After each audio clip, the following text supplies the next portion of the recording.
Lucas capítulo 13. Hemos visto cómo Jesucristo ha estado en esta región de Perea hablando de ciertas cosas que, aunque son mencionadas algunas de ellas en algunos evangelios, aquí nuevamente el Señor las está refiriendo. Debemos entender que Jesucristo hablaba a veces las mismas cosas en diferentes lugares. Y el Señor, las cosas que dijo, no las dijo una sola vez, y el que tuvo ahí oportunidad las escribió y se acordó. No, el Señor las repetía y de hecho las aplicaba a diferentes cosas.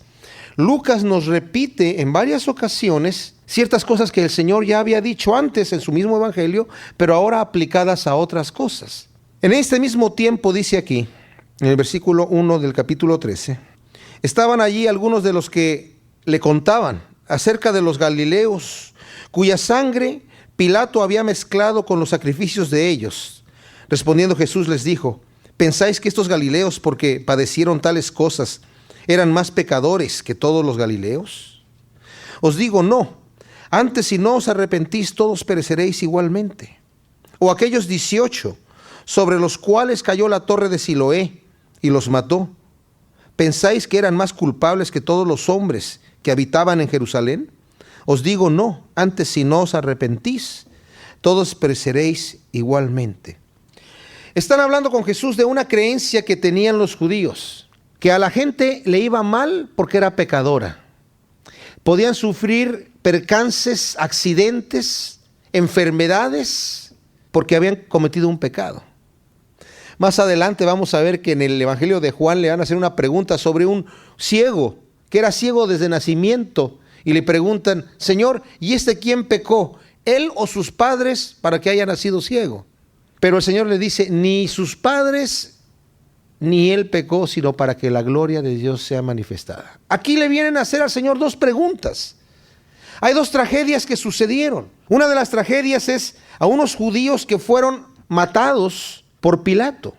¿Y qué pasaba con estos judíos? Pues había muchas revueltas en aquel entonces, y Pilato era un hombre con un fusible muy corto, era un sanguinario, cometió muchos crímenes y fue reprendido duramente por sus superiores.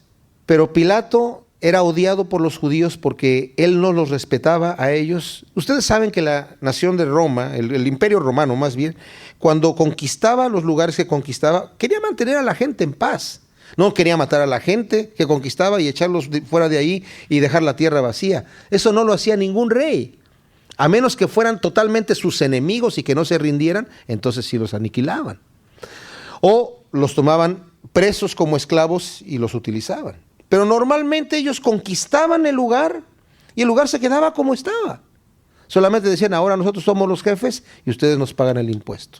Y eso era lo que querían los reyes, nada más: tener el dominio, el control y el dinero del impuesto de las naciones conquistadas. Entonces aquí están Pilato, que está haciendo estos crímenes, y era odiado por los judíos y también por sus superiores, porque no estaba manteniendo la paz que debía estar manteniendo entre la gente.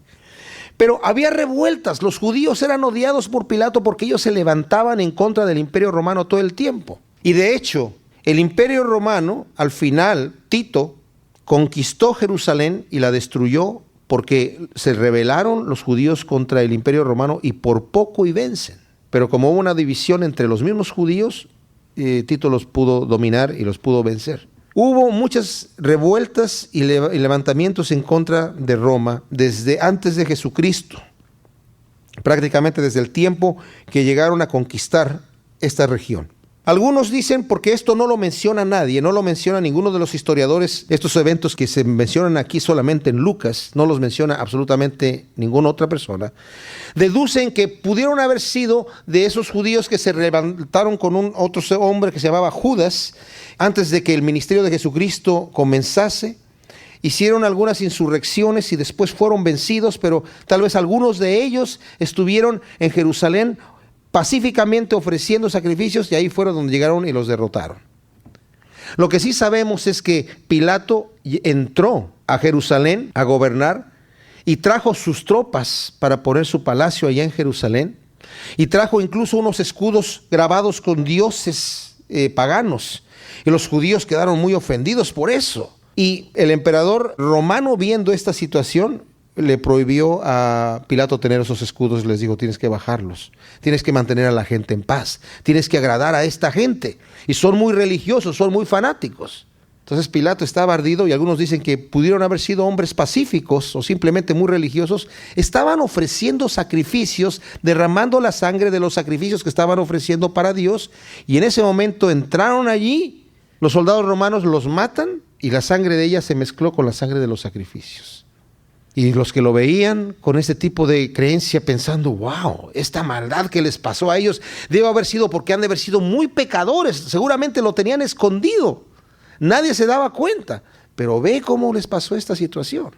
Dice, a los cuales se le cayó la torre de Siloé. Estaba también Pilato construyendo un acueducto, y la torre de Siloé era parte de este acueducto. Pilato cometió otro error. Como no tenía suficiente dinero, tomó dinero del tesoro del templo, del corbán del templo. O sea, se lo robó prácticamente. Y los judíos se fueron a quejar con el emperador. El emperador también le dijo, ya no puedes tomar más dinero de allí. Y no pudo terminar la obra tampoco, y se le cayó la torre. Y se cayó encima de unos judíos que murieron aquí. Entonces la gente también sobre esta idea pensaron, wow, estos deben haber sido unos pecadores tremendos. Pero, ¿saben? No nos riamos tanto de la creencia de aquellas personas, riámonos de nuestra propia creencia. Cuando vino el ataque en Nueva York a las Torres Gemelas, muchos pensaron, yo lo escuché, el juicio de Dios sobre Nueva York, ciudad pagana y pecadora, y por eso, porque esos hombres eran más pecadores que todos nosotros. ¿Será así? Dice el Señor, no, os digo que si vosotros todos arrepentís, todos perecerán igualmente. Estas situaciones vienen para darnos a nosotros tal vez de parte de Dios una sacudida. La muerte viene. Una cosa sabemos que es segura para todos nosotros y es que nos vamos a morir algún día. Dice el Señor, pero ¿saben? Si no estás preparado, vas a perecer igualmente, no solamente en esta muerte, sino eternamente en la muerte segunda. Y estos hombres estaban contándole con el mismo morbo que la gente en Nueva York estaban viendo ahí, mira cómo se tiraban. A lo mejor los que se tiraban eran pecadores que no tenían paz, porque los verdaderos cristianos estaban predicando en donde estaban y levantaron seguramente sus manos y el Señor de ahí se los llevó. ¿Será así? No. Dice el Señor, yo les digo que si no se arrepienten van a perecer igualmente. Ellos no murieron porque eran más pecadores, eran igual de pecadores. Y todo pecador, chico o grande, se va al infierno, por pequeño que sea el pecado. No todos los pecados son iguales, pero todos los pecados nos llevan al infierno. Así que tenemos que tener mucho cuidado con esto. Dijo también esta parábola, tenía un hombre una higuera plantada en su viña, y vino a buscar fruto en ella y no lo halló. Y dijo al viñador, he aquí, hace 3 años vengo a buscar fruto en esta higuera y no lo hallo. Córtala. ¿Para qué inutiliza también la tierra? Él entonces respondiendo le dijo, Señor, déjala todavía este año hasta que yo cabe alrededor de ella y la abone. Y si diere fruto, bien, y si no, la cortarás después. Esta es una parábola que nos está hablando aquí de Israel. Estos hombres acaban de preguntar acerca de unos israelitas que murieron, porque seguramente ellos pensaban pudieron haber sido más pecadores. El Señor les dice, no, si no se arrepienten ustedes, todos van a perecer igualmente. Y luego les propone una parábola donde viene hablando del mismo tema. ¿Y cuál es el tema? Hay una higuera. La higuera representa a Israel. En varias profecías en el Antiguo Testamento, la higuera representa a Israel. Y también el Señor dice que si no da fruto Israel va a ser cortada. Hay varias profecías, dije yo, en el Antiguo Testamento acerca de esto. Y también podemos ver una semejanza de esta historia cuando Jesucristo va pasando rumbo a Betania, ya al final de su ministerio, y ve a una higuera y quiere él higos, tiene hambre y quiere tomar higos, y va a tomar higos y no encuentra higos. Y dice ahí, porque no era tiempo de higos. Ahora, la higuera, aunque no sea tiempo de higos, tiene higos pequeños que son los que van a madurar después, en la época que él pasó. Y esta era una higuera que no producía fruto y la maldijo. Vean una cosa aquí que sucede. En la parábola nosotros podemos entender que el dueño de la viña es el Padre Eterno, que la higuera es Israel. ¿Y quién es el que está intercediendo en este momento por Israel diciendo, no la destruyas todavía, deja un tiempo más? Es Jesucristo, que todavía está diciendo, deja que produzca fruto. Saben, si el Padre hubiera cortado a Israel como pueblo, ahora en este momento, ninguno de los discípulos tal vez se hubieran salvado, porque todos estaban todavía no entendiendo de qué se trataba todo. Tal vez uno que otro estaba entregado en su corazón, pero la mayoría estaban con duda, con temor y sin conocer bien de qué se trataba. Y antes de que fuera destruida, sí fue destruida Jerusalén, como dije, por Tito en el año 70 después de Cristo. Y ahí terminó como nación Israel, hasta muchos años después, recientemente. Dice aquí, en el versículo 10, pasa a otro tema. Dice que estaba Jesús enseñando en una sinagoga en el día de reposo, como acostumbraba hacerlo. Y había ahí una mujer que desde hacía 18 años tenía espíritu de enfermedad y andaba encorvada y en ninguna manera se podía enderezar. Cuando Jesús la vio, la llamó y le dijo, mujer, eres libre de tu enfermedad. Y puso las manos sobre ella y ella se enderezó luego y glorificaba a Dios. Qué tremendo cuadro. El Señor siempre entraba en la sinagoga a enseñar en el día sábado. Los demás días estaba enseñando afuera. La sinagoga no necesariamente es el templo. La sinagoga es el lugar de adoración en las regiones locales fuera de Jerusalén. Está enseñando el Señor en el día de reposo. Y hay un problema. Ahí están observándolo los pecadores, los reprobados, los que se sientan hasta atrás en las sillas, avergonzados. Adelante están todos los religiosos observando qué es lo que va a hacer. Y viene una mujer enferma. Y dice aquí que estaba encorvada. Notemos que no era una enfermedad común. Dice que tenía un espíritu de enfermedad. Y tenemos que hacer la distinción nosotros, cuando la Biblia dice que era un espíritu, que era la causa de la enfermedad, porque aquí lo va a explicar el Señor que así era, y cuando es una enfermedad normal. El Señor sanaba las dos cosas. Pero en este caso era una enfermedad que era causada por la opresión de un demonio. Y dice que el Señor la llamó, la vio y la notó. ¿Cuándo nosotros estamos notando algo? El Señor nota el que está necesitado. ¿Saben un detalle? También en Juan nos menciona que este ciego del que estoy hablando, que le preguntaron los discípulos que si había nacido él, había pecado él o sus padres para haber nacido ciego. Él notó al ciego. Él lo vio. Los grandes personajes, ¿verdad? Los presidentes, cuando salen a saludar a la gente, pasan así y van saludando, pero no van viendo a nadie, no van viendo al necesitado.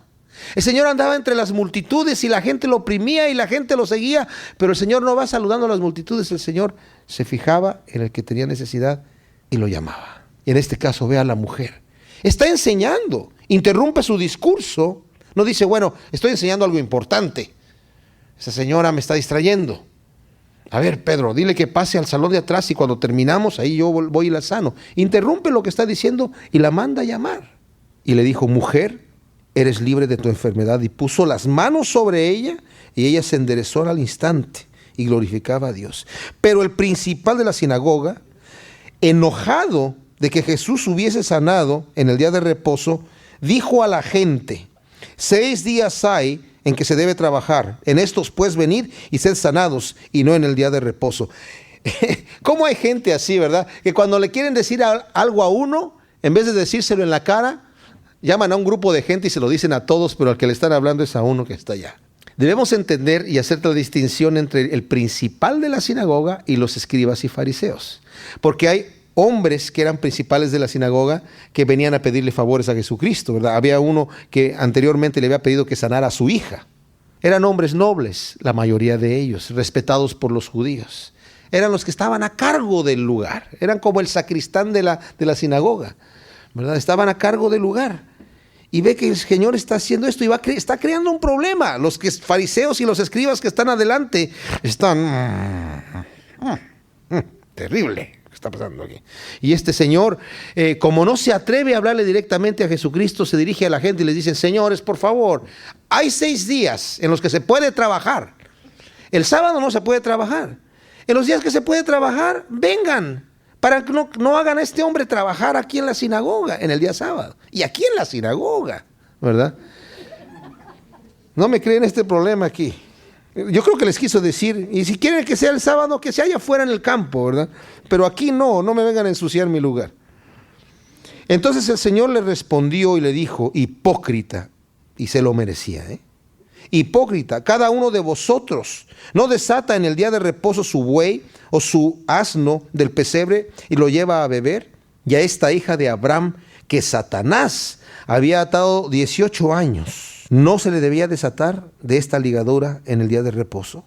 Al decir estas cosas se avergonzaban todos sus adversarios, pero todo el pueblo se regocijaba por todas las cosas hechas por él. Imagínense, adelante están sus adversarios.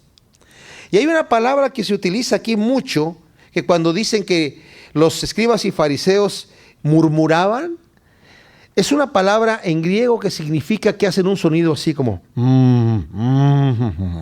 Entonces imagínense ustedes, el Señor está enseñando, está diciendo cosas, ¿verdad? Vengan a mí todos los trabajados y cansados y yo los haré descansar. Ahí delante de él. Y era una cosa que ellos lo hacían todo el tiempo. Y con esto la gente escuchaba su aprobación o su desaprobación. A veces hacían el mismo sonido para aprobar. ¿Verdad? Todo depende de cómo movían la cabeza. Entonces, ellos estaban murmurando mientras el Señor está haciendo esto. Y cuando el Señor le dice hipócrita a este hombre, ellos quedan en vergüenza. Porque la explicación que da el Señor aquí es tremenda. Ustedes toman a sus animales para darles de comer en el día de reposo. Y esta mujer, que es hija de Abraham y que estaba atada. Ustedes desatan a sus animales, esta estaba atada por 18 años. ¿No debía ser desatada en el día de reposo? Y dijo, ¿a qué es semejante el reino de Dios? ¿Y con qué lo compararé? Es semejante al grano de mostaza que un hombre tomó y sembró en su huerto y creció y se hizo árbol y grande. Y las aves del cielo anidaron en sus ramas. Y volvió a decir, ¿a qué compararé el reino de Dios? Es semejante a la levadura que una mujer tomó y escondió en 3 medidas de harina hasta que todo hubo fermentado. Hemos hablado de que estas 2 parábolas tienen 2 aplicaciones. Unos creen que el reino de Dios crece, ¿verdad?, y bendice a toda la gente. Y la levadura también, que es el evangelio que entra y leuda e infecta todo, pero positivamente. Pero más bien debemos tomar la interpretación de que la levadura siempre se menciona como algo negativo. Y aquí el crecimiento de la mostaza, que es una hortaliza, a crecer en un árbol, es algo desmedido. Y como crece, cuando crece demasiado se corrompe. Y lo mismo la levadura, entra el pecado. Él estaba hablando aquí de un tema. ¿De qué está hablando? ¿Qué fue lo último que acaba de decir? Hipócritas. Ustedes son muy religiosos, pero lo religioso no les sirve de nada porque están llenos de hipocresía por todos lados. Pasaba Jesús por ciudades y aldeas enseñando y encaminándose a Jerusalén. Y alguien le dijo, Señor, ¿son pocos los que se salvan?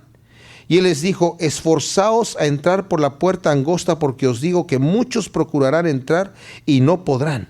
Después que el padre de familia se haya levantado y cerrado la puerta, y estando fuera empecéis a llamar a la puerta diciendo, Señor, Señor, ábrenos. Él respondiendo os dirá, no sé de dónde sois.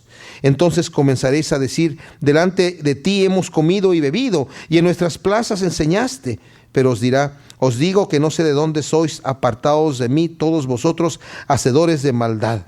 Ahí será el llanto y el crujir de dientes cuando veáis a Abraham, a Isaac, a Jacob y a todos los profetas en el reino de Dios, y vosotros estéis excluidos, porque vendrán del oriente y del occidente, del norte y del sur, y se sentarán a la mesa en el reino de Dios. Y aquí hay postreros que serán primeros y primeros que serán postreros. Aquí hay una pregunta que le dice, Señor, ¿son pocos los que se salvan? El Señor no responde esa pregunta. No le dice, sí son pocos o son muchos. Dice, esfuérzate a entrar por la puerta estrecha. Y la palabra que utiliza aquí para esfuérzate es agoniza a entrar por la puerta estrecha. Ahora, yo he escuchado, porque dice, muchos querrán entrar y no podrán. Interpretaciones, y yo mismo las he enseñado anteriormente, y creo que equivocadamente, diciendo lo que el Señor aquí nos está diciendo es que realmente pongamos todas nuestras fuerzas y tenemos que esforzarnos, agonizar y entrar por la puerta estrecha, porque muchos van a querer entrar y aunque quieren entrar no van a poder, pobrecitos. Qué terrible se oye eso. Pero ¿saben?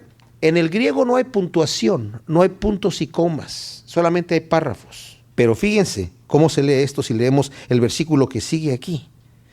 Esforzaos a entrar por la puerta angosta, porque os digo que muchos procurarán entrar y no podrán, después que el padre de familia se haya levantado y cerrado la puerta. Y estando fuera empecéis a llamar a la puerta diciendo: Señor, Señor, ábrenos. Y él respondiendo os dirá: no sé de dónde sois. Esforzaos a entrar por la puerta estrecha, porque muchos no podrán después de que la puerta haya sido cerrada. No van a poder entrar una vez que la puerta está cerrada. El Señor les está diciendo: todavía hay tiempo para ustedes. ¿Son muchos los que se salvan? No te preocupes si son muchos los que se salvan. Tú tienes que entrar por la puerta antes de que la puerta se cierre. Esfuérzate a entrar ahora. No lo pospongas, no lo dejes para después. No digas: bueno, mañana me esfuerzo, mañana lo voy a hacer. No, ahora. Tómalo con integridad y tómalo con importancia. Porque después que se cierre la puerta, tú vas a poder llamar y vas a gritar: Señor, Señor, ábrenos. Pero va respondiendo y va a decir: no te conozco, no sé de dónde eres. Entonces vas a decir: pero Señor, ¿cómo que no me conoces? Si hemos comido y bebido contigo, enseñaste en nuestras plazas. Señor, tú multiplicaste los panes y nosotros comimos de esos panes y de los peces que multiplicaste. Te puedo decir lo que enseñaste en las plazas. Yo me acuerdo de las parábolas que dijiste. Pero os dirá: os digo que no sé de dónde sois, apartados de mí todos vosotros. ¿Y qué es lo que el Señor les dice que son? Hacedores de maldad. ¡Wow! Ahí será el llanto y el crujir de dientes cuando veas a Abraham y a todos los santos, a Jacob, a Isaac, a los profetas en el reino de Dios, y ustedes no estén allí. Ustedes van a estar excluidos. Ahí va a ser el lloro y el crujir de dientes. Y se van a venir gente que no son judíos, van a venir de afuera, gentiles del oriente y del occidente, del norte y del sur, y ellos sí se van a sentar a la mesa en el reino de Dios. Y muchos que son primeros serán postreros y los postreros primeros. Tú esfuérzate a entrar ahora, mientras tienes oportunidad. No lo dejes para después. No digas: pero es que yo sé que voy a entrar, pero son muchos los que se van a perder, Señor. Tú entra, no te preocupes. Hay gente que dice: oye, pero ¿y el ermitaño que está allá en la montaña, que no ha oído de Jesucristo? ¿Qué va a hacer Dios con él? No te preocupes del ermitaño. Dios lo va a juzgar con justicia. Preocúpate de ti, que tú sí has oído de Jesucristo y tienes que responder al mensaje. Esfuérzate a entrar en la puerta. Aquel mismo día llegaron unos fariseos diciéndole: sal y vete de aquí, porque Herodes te quiere matar. Y él les dijo: id y decir a aquella zorra: he aquí echo fuera demonios y hago curaciones hoy y mañana, y al tercer día termino mi obra. Sin embargo, es necesario que hoy y mañana y pasado mañana siga mi camino, porque no es posible que un profeta muera fuera de Jerusalén. Jerusalén, Jerusalén, que matas a los profetas y apedreas a los que te son enviados.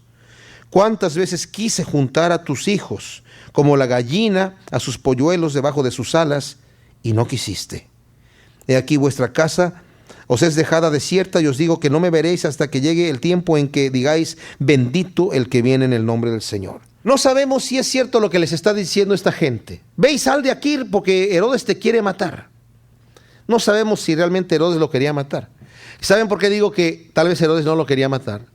Porque pocos días después que va a ser aprehendido, Herodes va a estar en Jerusalén, que tenía otro palacio allá en Jerusalén también, aunque era tetrarca de Galilea, tenía un palacio también en Jerusalén, y estaba enemistado con Pilato.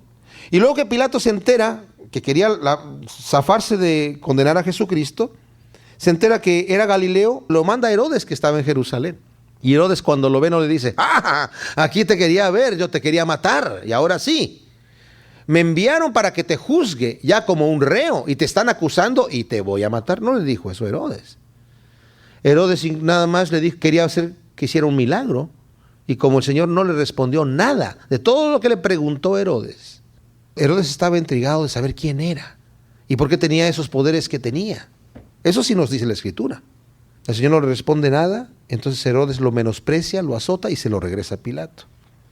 De cualquier manera, aquí el Señor les dice, dile a esa zorra, y es la única vez que vemos al Señor insultando a alguien, pero no es tan un insulto, sino más bien a él sí le quedaba este título, que yo voy haciendo mi trabajo, hoy, mañana y pasado mañana, y voy rumbo a Jerusalén. ¿Y por qué voy a Jerusalén? Porque es imposible que un profeta muera fuera de Jerusalén. Imagínense ustedes, la ciudad santa, así se le llama a Jerusalén, la santa ciudad. Todos los profetas, con excepción de Juan el Bautista, murieron en Jerusalén. Ahí es en donde el pueblo judío los mató. Y ahí van a matar al Señor también. Y el Señor llora y dice, ¿cuántas veces yo te quise juntar? Pero tú no quisiste. Te quise juntar para protegerte, para tenerte y no que nadie te dañe, y no quisiste, y por eso aquí va a llegar el momento en que tu casa va a ser desierta. Y aquí está el Señor dándole la profecía de que Tito va a venir a matarlos y a sacarlos de ahí, y va a quemar, y desde entonces ese lugar quedó desierto. Los judíos no entraron hasta 1948. Imagínense ustedes. Tanto tiempo quedó desierta, desde el año 70 hasta 1948. Lucas capítulo 14 dice que aconteció un día de reposo, que habiendo entrado para comer en casa de un gobernante que era fariseo, estos le escuchaban. Y he aquí estaba delante de él un hombre hidrópico. Entonces Jesús habló a los intérpretes de la ley y a los fariseos diciendo, ¿es lícito sanar en el día de reposo? Mas ellos callaron. Y él tomándole, le sanó y le despidió. Y dirigiéndose a ellos dijo, ¿quién de vosotros, si su asno o buey cae en un pozo, no lo sacará inmediatamente aunque sea en el día de reposo? Y no le podían replicar estas cosas. Aquí el Señor lo están invitando a comer en la casa de un fariseo. Y está la gente escuchándolo, viendo a ver qué va a hacer. Y entra un hombre hidrópico, un hombre que tenía hidropesía. Esta es una enfermedad, es enfermedad del corazón, del hígado, de varias vísceras, que hace que el cuerpo produzca ciertos líquidos que se acumulan en los miembros o en el vientre, generalmente también puede ser, o por encima del cuerpo. Cuando la persona ya tiene ese líquido allí visible y grande, quiere decir que la enfermedad que está produciendo eso está ya muy avanzada. Y no se puede sanar esa enfermedad hasta que se sane la causa en el corazón, en el hígado, en los riñones, diferentes órganos adentro, que está causando este síntoma. El Señor sana todo el asunto, ¿verdad? El Señor lo sana, pero antes de sanarlo le dice a la gente, ¿es permitido en sábado hacer esto, señores? Y ellos no le dicen nada. Y el Señor pacíficamente les explica nuevamente lo que le había explicado al otro señor de la sinagoga. ¿Quién de ustedes, si su asno o buey cae en el pozo, no lo saca inmediatamente, aunque sea día de reposo? Y dice aquí que no le podían replicar estas cosas. Observando cómo escogían los primeros asientos a la mesa, refirió a los convidados una parábola diciéndoles, cuando fueres convidado por alguno a las bodas, no te sientes en el primer lugar, no sea que otro más distinguido que tú esté convidado por él. Y viniendo el que te convidó a ti y a él te diga, da lugar a este, y entonces comiences con vergüenza a ocupar el último lugar. Mas cuando fueres convidado, ve y siéntate en el último lugar, para que cuando venga el que te convidó, te diga, amigo, sube más arriba. Entonces tendrás gloria delante de los que se sientan contigo a la mesa. Porque cualquiera que se enaltece será humillado, y el que se humilla será enaltecido. Digo también al que había convidado, cuando hagas comida o cena, no llames a tus amigos, ni a tus hermanos, ni a tus parientes, ni a vecinos ricos, no sea que ellos a su vez te vuelvan a convidar y seas recompensado. Mas cuando hagas banquete, llama a los pobres, los mancos, los cojos y los ciegos, y serás bienaventurado, porque ellos no te pueden recompensar, pero te será recompensado en la resurrección de los justos. Primero les está refiriendo aquí un detalle. Hay gente que está convidada a las bodas. Las mesas eran unas mesas pequeñas que estaban puestas en el piso, en donde la gente se reclinaba allí a comer. Y tenían tres lugares que estaban viendo hacia un lugar, y el lugar de en medio era el lugar prominente, en donde se sentaba la persona importante. Entonces, estos hombres que querían tomar el lugar importante, llegaban inmediatamente los que decían, oye, yo quiero que me vean como importante, llegaban y se tomaban así como muy humildemente, entre comillas, el lugar del medio, para que ya los demás se pusieran a sentar en otros lugares. Y el Señor les está diciendo, no te creas el mejor, ¿verdad? No hagas esto. Ponte en el último lugar, en un lugar del extremo. Y tal vez en una mesa que no esté tan cercana a donde va a estar el más importante. Porque ¿saben quién tomaba normalmente el último lugar? El que invitaba a la gente. Él tomaba el último lugar. Pero dice, tú toma el último lugar. Así el que te invitó te va a decir, amigo, no te sientes hasta allá. Mira, siéntate aquí en medio. Y tú que estás en medio, tú sí siéntate para allá. A que se haya puesto arriba lo va a humillar, ¿verdad? Y ese es el principio que el Señor da. Pero también aquí encaja otro detalle, que es importante ver cómo es la economía del reino de Dios. Dice, Señor, cuando invites a alguien a comer, no invites a alguien que te puede volver a invitar, porque entonces la invitación que tú estás haciendo como un detalle de hospitalidad, no porque estás invitándolo porque es tu cumpleaños o porque es una fiesta, pues entonces ahí no hay nada, pero lo estás invitando porque eres hospitalario y quieres hacer un buen acto. No invites a tus amigos y a tus parientes y a la gente que te puede invitar o a gente que tiene dinero. Invita a los ciegos, a los mancos, a los cojos, que ellos no te pueden invitar y ellos no te pueden pagar. Pero así, ¿sabes quién te va a pagar? En la resurrección de los muertos, el Señor te va a invitar y te va a pagar eso. Porque Él te lo va a tomar en cuenta. Les comentaba anteriormente que me impresionó cuando fui a Perú. El misionero que está allá, John Bonner, siempre anda cargando galletitas y cositas y detalles para darle a la gente que está pidiendo en la calle. Y ya lo conocen. Porque hay gente que se pone a pedir limosna en diferentes lugares porque están mancos, porque están cojos, porque están ciegos, justamente. Entonces cuando pasa ahí, les regala una botellita de agua o les da unas galletitas. Y yo me quedé pensando, esto es lo que Cristo está diciendo. Ellos no le pueden pagar. Ellos no le van a decir, venga mañana y van a ver la botellota que yo le voy a dar a usted. No. O la galletota, ¿verdad? No le pueden decir eso.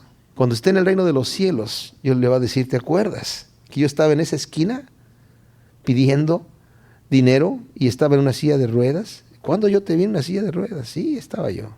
Y tú me diste agua. Tenía sed, hacía calor. Me diste agua. Me diste de beber. Entra en el gozo de tu Señor. ¡Wow! Eso es lo que tenemos que hacer nosotros.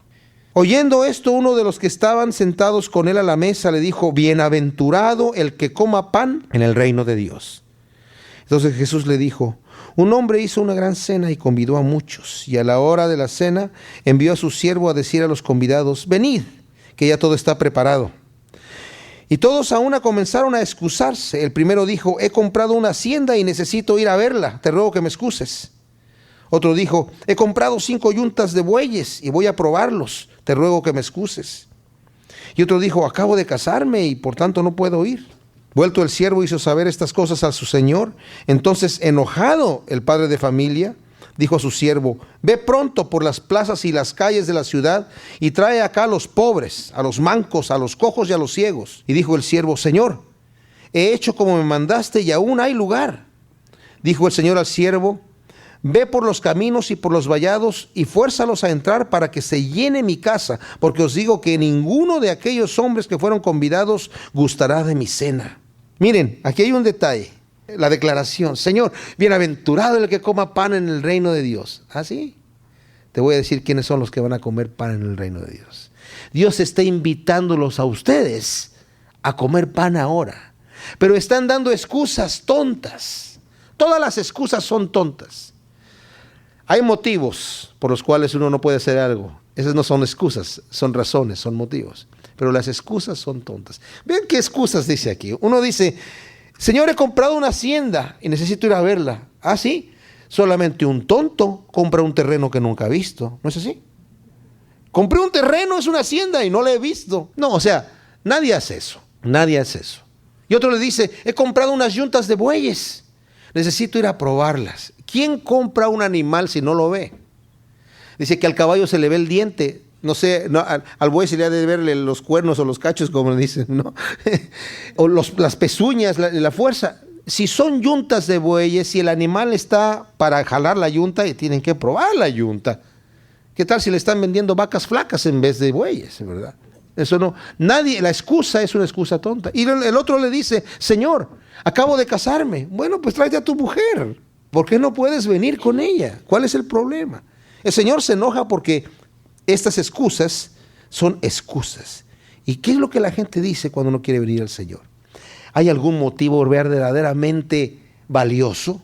Que uno diga, no, es que en este momento yo no puedo aceptar al Señor y no puedo venir al Dios porque tengo esta otra cosa que es importante. Nada absolutamente hay más importante para nosotros que encontrarnos con el Señor y recibir la invitación que el Señor nos está dando. Y hablando de esto, de la importancia y la prioridad que nosotros debemos darle a esto, fíjense lo que estoy diciendo. Hay gente que tal vez dice, bueno, es que yo no voy a la iglesia. Y no estoy tratando de decir que seamos religiosos, tienen que venir a los servicios todos los días. No, pero en donde está mi tesoro está mi corazón. En donde está mi tesoro está mi ojo. Es mi deseo hacer lo que yo quiero hacer. Y a veces las excusas son tontas. Es que tengo otro negocio que hacer y en este momento no puedo dedicarme al Señor. ¿Qué es lo que nosotros creemos que es acercarse a Cristo? ¿Qué es lo que nosotros creemos que es sentarse a comer a la mesa con Cristo? Hablando de esto, de las prioridades, fíjense lo que el Señor dice. Grandes multitudes iban con él y volviéndose les dijo, si alguno viene a mí y no aborrece a su padre y madre y mujer e hijos y hermanos y hermanas y aún también su propia vida, no puede ser mi discípulo. Y el que no lleva su cruz y viene en pos de mí, no puede ser mi discípulo. ¿Por qué tan fuerte lo que el Señor está diciendo aquí? Si alguno no aborrece a su padre y madre y mujer e hijos y hermanos y hermanas y aún su propia vida, no puede ser mi discípulo.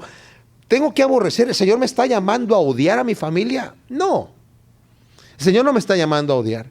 Es una forma que el Señor hablaba, era una costumbre también de la época. A veces el Señor utilizaba el contraste diciendo, si este juez injusto y le hizo justicia a esta viuda, lo vamos a ver más adelante, siendo injusto, por cuanto ella estuvo molestándolo, pidiéndolo, cuánto más Dios, que no es injusto, es justo y quiere que sus hijos estén orando, cuánto más Él va a responder más prontamente. O sea, utilizando este contraste, ¿verdad? Si ustedes siendo malos les saben dar buenas cosas a sus hijos, cuánto más nuestro Padre Celestial, que es santo y bueno, les va a dar buenas cosas. ¿Y a qué se está refiriendo aquí? Un ejemplo que puedo yo dar es la gente que sale a la guerra cuando su país está en problemas y sale y gritando el himno nacional y con las armas diciendo vamos a vencer y vamos a dar nuestras vidas por nuestra patria y por nuestra gente. Salen, pero ¿están dejando atrás a su padre, a su madre, a su esposa, a sus hijos? ¿Serán que los aborrecen y sus vidas están en peligro? No, pero hay una prioridad mayor en este momento. Y en este caso, yo no puedo poner a nadie y nada antes. No puedo llegar a decir, Señor, pero es que acabo de comprar unos bueyes y los tengo que ir a probar. Acabo de comprar un terrenito, lo tengo que ir a ver. Es que en este momento tengo otra cosa importante que hacer. Tampoco hay que ser tan fanático. El Señor, no.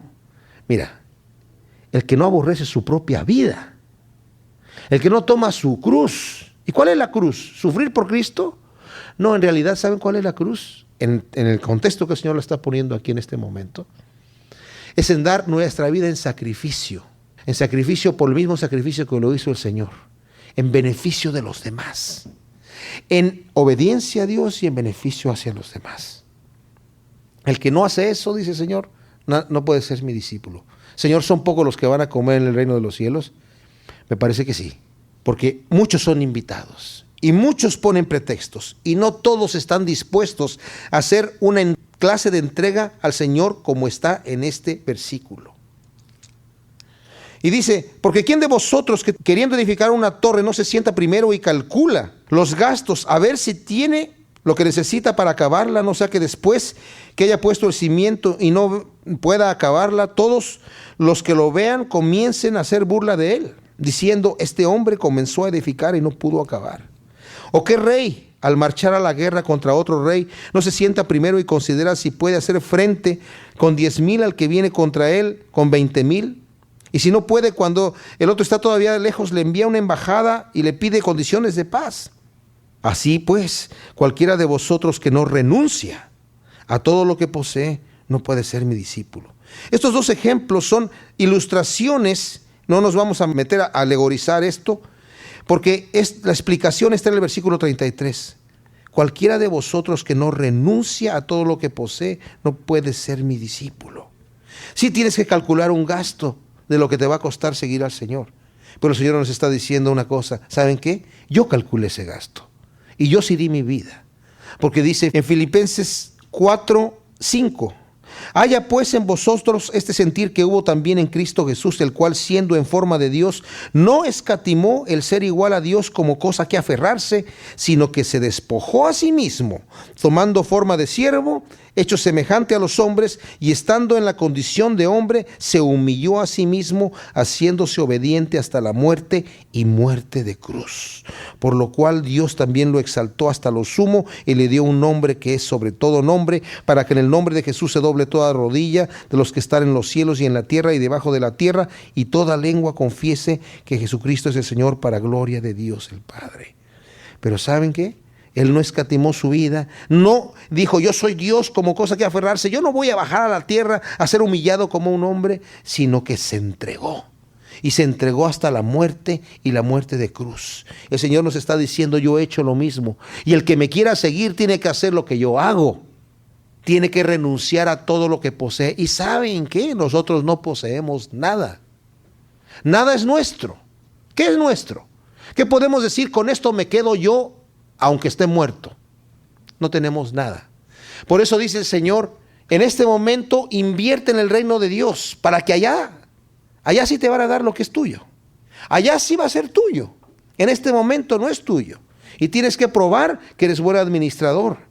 Y lo que tienes que hacer es renunciar. No te dejes engañar por la brillantez de las monedas que te han prestado. No te dejes engañar por la brillantez de los foquitos que se están prendiendo en los lugares que te están distrayendo. Eso no es tuyo. Deséchalo. Hay una prioridad más importante, que es entregar tu vida. Toma tu cruz. Empieza a ver qué puedes hacer para el reino de los cielos. Empieza a ver en qué puedes entregar tu vida y gastar tu tiempo para ayudar a otros, para bendecir a otros.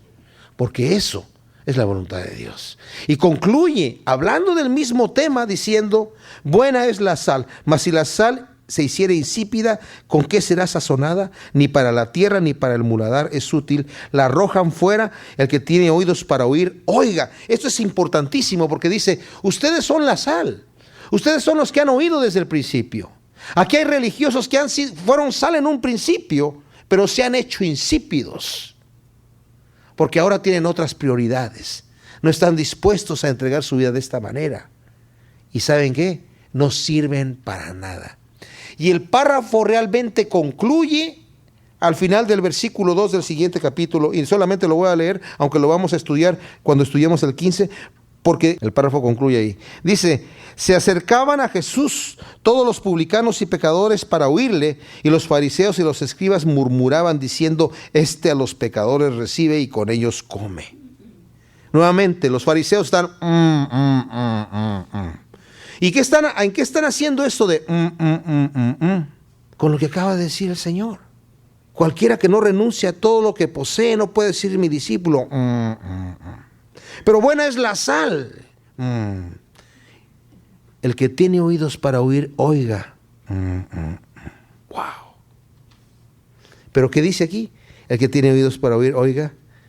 Y se acercaban a Jesús todos los publicanos y pecadores. ¿Para qué? Para oírle. ¿Quiénes tenían oídos para oír? Las prostitutas, los ladrones, los asesinos. Nosotros hemos tenido el privilegio de venir a los pies de Cristo porque nos ha llamado en su infinito amor. Y necesitamos oírle, necesitamos obedecerle, necesitamos decirle, sí Señor, yo voy a eso, yo voy a ir a esa vida, yo voy a entregarme de esa manera, yo quiero estar allí contigo. Yo quiero en este momento no solamente poner mi vida en el reino de Dios y poder hacerla, poder llegar allá, poder pasar la prueba. Quiero aquí tener la pasión que tú tienes para alcanzar las almas. Quiero aquí tener la pasión que tú tienes para entregar mi vida en beneficio de los demás, como tú lo hiciste. Quiero aquí ser tu discípulo. Quiero entender las cosas como tú las entiendes y quiero verlas como tú las ves. Saben, Jesucristo tenía ese amor y esa pasión porque el fruto del Espíritu produce gozo.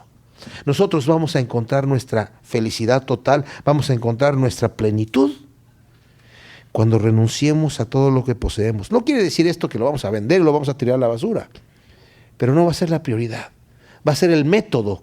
Lo vamos a utilizar para bendecir al Rey de Reyes y para bendecir a aquellos que necesitan ser bendecidos y necesitan ayuda. Padre, te damos gracias por tu palabra. Ciertamente es importantísimo lo que hemos aprendido hoy y cuánto queremos, Señor, que esto que hemos leído y considerado podamos llevarlo por obra, Señor. Que podamos con ese mismo anhelo, con esa misma entrega, esa misma pasión, buscar el reino de Dios y su justicia, hacer tu voluntad. Decir, como dijo el apóstol Pablo, yo también he entregado mi cuerpo para completar los sacrificios de Cristo. Tu trabajo ha sido perfecto y completo, Señor, pero tú has querido que también nosotros llevemos esa cruz, nuestra propia cruz, y pongamos nuestra vida en ofrenda, en sacrificio vivo, agradable a ti. Gracias, Señor, por tu amor infinito. Ayúdanos a ser como tú eres. En el nombre de Cristo Jesús. Amén.